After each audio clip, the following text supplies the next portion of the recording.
Olá, galera, tudo tranquilo? Vamos lá. Hoje nós vamos conversar sobre fontes de campo magnético. Legal? Bem, nós já conhecemos fontes de campo magnético, como por exemplo a magnetita, aquela pedra, aquele mineral, aquele ímã que você prega na geladeira, aquele ímã que vem na peça de alto-falante, certo? Nós já mostramos em vídeos anteriores, ok? Hoje nós vamos falar das fontes de campo magnético que vão ser trabalhadas, que vão ser desenvolvidas, que vão ser descobertas a partir da corrente elétrica, que são cargas elétricas em movimento. Legal? Então vamos relembrar o experimento de Oster. Tá? O experimento de Oster consiste no quê? Um circuito elétrico simples, como vai aparecer na figura agora na sequência, onde você tem uma chave e ao ligar a chave e desligar a chave, uma pequena bússola que esteja nas proximidades pode mudar a sua orientação. Então imagine que você tem um circuito elétrico aqui que pode ser ligado e desligado. Vamos colocar um chaveamento aqui. Entenda a chave como um interruptor. Legal? Se eu posicionar aqui uma chave que eu vou chamar de CH. Ok? Se eu posicionar uma bússola aqui nesse ponto, com a chave desligada, ela vai ficar sob ação apenas do campo magnético terrestre. Quando eu ligo a chave, ela vai ficar sob ação do campo magnético terrestre e um outro campo que aparece por conta do meu circuito fechado. Isso foi o experimento de Oster. A partir daí, conclusões importantíssimas passam a ser trabalhadas. E nós vamos agora mexer com essas descobertas, com essas relações físicas e matemáticas, algébricas e conceituais, tá? Módulo, direção e sentido. Então, a partir do experimento de Oster, nós vamos manipular as fontes de campo magnético. Então, o que acontece? Por que a bússola que estava no ponto P, já não vou mais desenhar essa bússola aqui, vamos chamar esse ponto de P de pato, por que ela começa a se movimentar, começa a ser atribuída a ela direções diferentes das anteriores, à medida que você liga e desliga o circuito elétrico? Aqui o nosso gerador, com o polo positivo e o polo negativo. Nós vamos trabalhar com o nosso sentido convencional da corrente elétrica. Então a corrente elétrica sai do polo positivo do gerador, dá a volta no meu circuito elétrico e vem para o polo negativo. Quando essa corrente passa nesse fio aqui lateral, quando a minha corrente passa aqui, essa corrente passando nesse fio faz com que o fio influencie esse ponto P a uma certa distância dele. Vou chamar essa distância de D. Então o que eu vou fazer aqui? Eu vou fazer um desenho de um cilindrozinho aqui, como se fosse o meu fio, certo? Aumentado em tamanho para que nós possamos enxergar melhor. Então, eu vou pegar esse fio, vou destacá-lo ali, legal? E aqui eu tenho uma corrente elétrica passando por ele, cargas elétricas em movimento, criando uma influência magnética no ponto P, legal? Então, esse fio eu vou desenhar aqui, ó.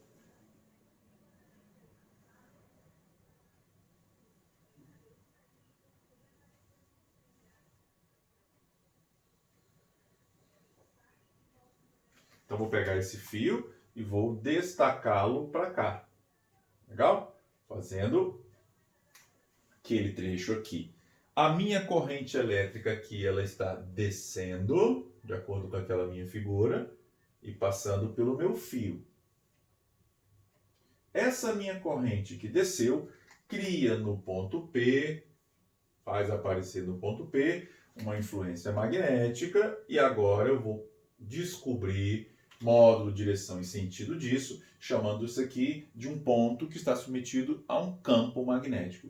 Esse campo magnético simbolizado pela letra B, no ponto P de pato, ele é uma grandeza vetorial. Então eu quero fazer agora a atribuição do meu campo magnético naquele ponto, quero entendê-lo. Certo? Simbolizado pela letra B. Aí eu não posso esquecer, esse campo magnético, ele é uma grandeza vetorial. Se ele é uma grandeza vetorial, Faltou um L aqui. Ele é uma grandeza vetorial. Ele precisa de uma análise de módulo, direção e sentido. Quando nós falamos de módulo, nós atribuímos aqui uma equação para que nós possamos trabalhar o valor. Legal? Quando nós falamos de direção e sentido, aqui nós vamos entrar com uma regra nova, né? Vamos chamar de regra da mão. Ok? E vamos fazer isso com bastante tranquilidade. Então, meu ponto P, nesse ponto vai existir um vetor campo magnético, que eu vou trabalhar módulo, direção e sentido. Tudo bem? Ok, galera? Então, vamos agora fazer a atribuição disso daqui com uma nova figura e entendermos, para fecharmos essa parte teórica inicial. Ok? Vamos lá. Só um minuto enquanto eu apago o quadro. Vamos lá, voltamos. O que nós precisamos entender agora? Precisamos entender o seguinte: toda vez que eu for trabalhar agora as fontes de campo magnético, eu vou, na verdade, pensar em fios que estão sendo percorridos por correntes elétricas. Porque essas correntes elétricas que vão representar cargas elétricas em movimento nos dão o princípio básico do magnetismo. Cargas elétricas em movimento geram campos magnéticos. Ok? Então, todo fio como esse, vamos pensar aqui num fio, onde eu tenho uma passagem de corrente elétrica, ele vai ser tratado a partir de agora como um ímã, que na verdade depois nós vamos chamar de eletroímã. Ok? Esse fio ele pode estar disposto geometricamente com formatos diferentes. Então ele pode estar esticado, ele pode estar dobrado na forma de um círculo único, ele pode estar dobrado várias vezes, formando uma outra estrutura geométrica, vários fios, um do ladinho do outro, tá? E a tudo isso nós vamos atribuir nomes. Esse fio esticado vai ser o condutor retilíneo, que é o que nós vamos começar a trabalhar agora.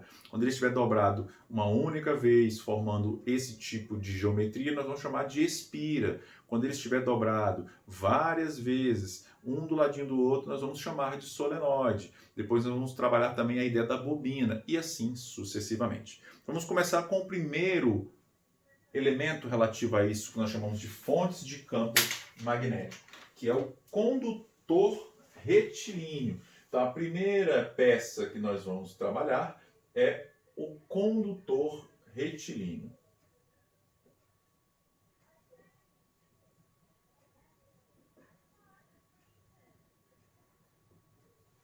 Ok? Então, o que é o condutor retilíneo, galera? De uma maneira muito simples. É um fio esticado, simbolizá-lo aqui, percorrido por uma corrente elétrica. Vamos colocar o fio aqui lateral, tá? Uma visão lateral dele. Aqui é a nossa corrente elétrica, certo? Como que eu vou trabalhar, por exemplo? Eu vou escolher um ponto aqui embaixo, por exemplo, um ponto P, a uma distância D de dado, e vou descobrir qual o campo magnético que esse fio percorrido por essa corrente aplica, né, cria nesse ponto P. Primeiro, como é uma grandeza vetorial, como nós já vimos, eu vou pensar no módulo.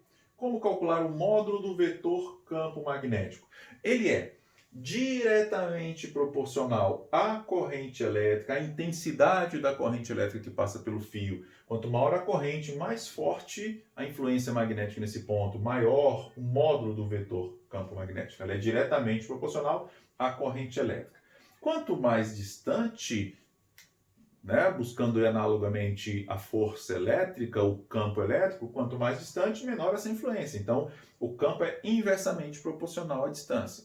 Para eu sair dessa proporcionalidade e cair na minha igualdade, eu acrescento uma constante que tem, né, a ver, está associado ao meio que existe em volta desse fio. Então, nosso campo magnético ele é calculado pelo produto entre μ vezes I sobre 2π vezes D. Aqui é interessante você perceber, muito importante, que o campo é diretamente proporcional à corrente, inversamente proporcional à distância, e aqui eu tenho uma constante. Na verdade, a minha constante associada ao meio é o μ, que é a constante de proporcionalidade magnética, né? Permeabilidade magnética do meio, ok? Então, quem é o meu D? É a distância do ponto até o fio. Sistema internacional, essa medida de D é o metro, né? A unidade é o metro. Quem é o I? É a minha corrente elétrica ou a intensidade da corrente elétrica.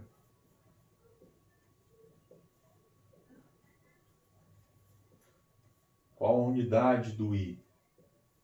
O ampere, certo? Quem é o Mi? É uma constante que vai relacionar, vai me dar a ideia do meio, tá? Do meio que existe em volta desse fio. Constante do meio. Legal? Vou colocar isso aqui entre aspas. Essa constante do meio, que é o Mi, também é relacionada com uma unidade, que vai ser Tesla do B vezes metro sobre ampere. Então, Tesla vezes metro sobre ampere. Quem é o B? É o módulo do campo magnético. Certo?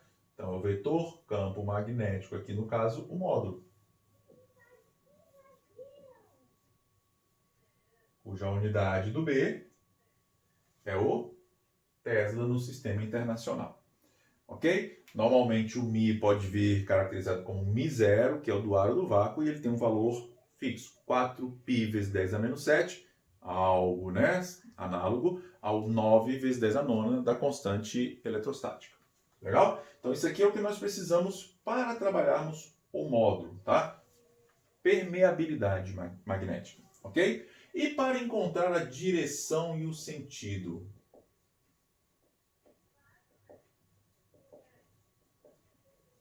Para encontrarmos a direção e o sentido, nós precisamos trabalhar a relação vetorial usando o que nós chamamos de regra da mão.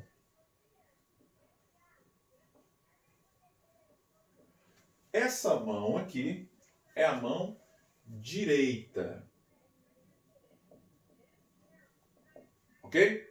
Então eu vou desenhar aqui uma mão para nós termos uma noção. Tá? No desenho eu vou usar aqui minha mão esquerda, na posição que ela tem que ser trabalhada.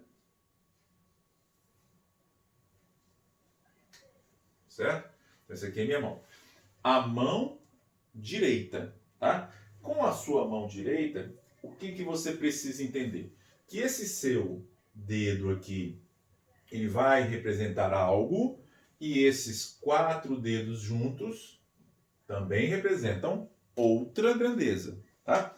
Então a nossa mão nessa posição aqui, ó, sempre nessa posição. Não posso mudar a posição.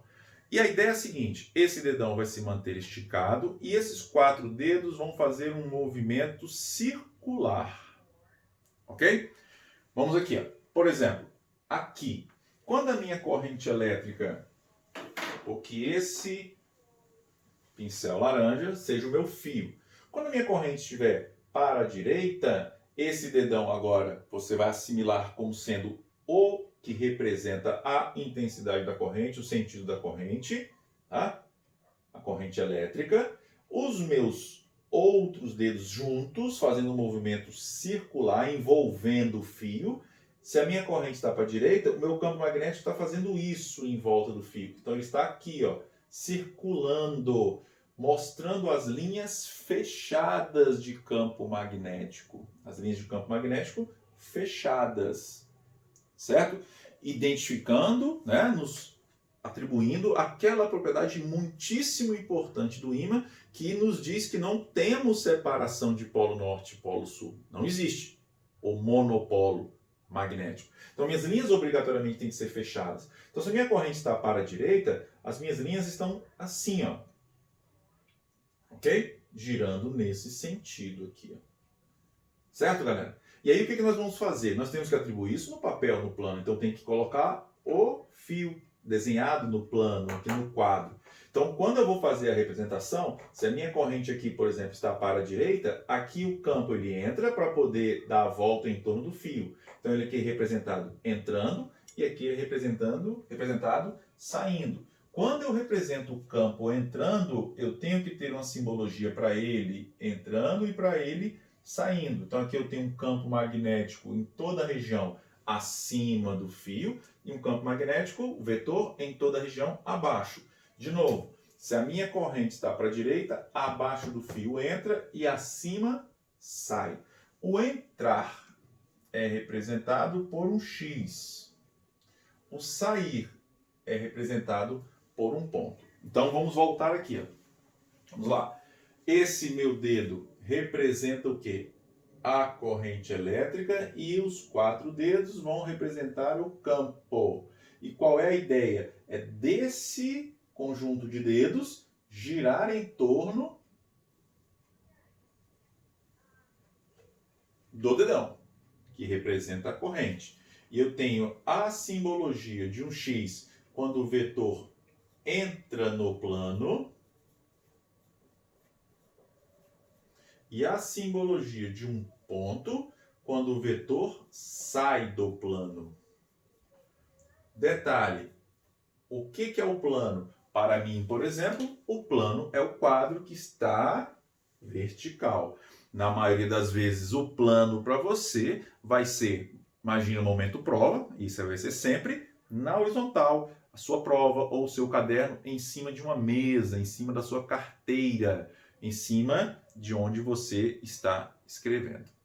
Legal? Então, para você, por exemplo, o entrar e o sair está associado ao para cima e para baixo quando a sua folha está na horizontal, o seu plano. Então, cuidado especial com isso. Mas esse cuidado nós vamos ter nos primeiros exercícios que vão servir de modelos para vocês darem sequência.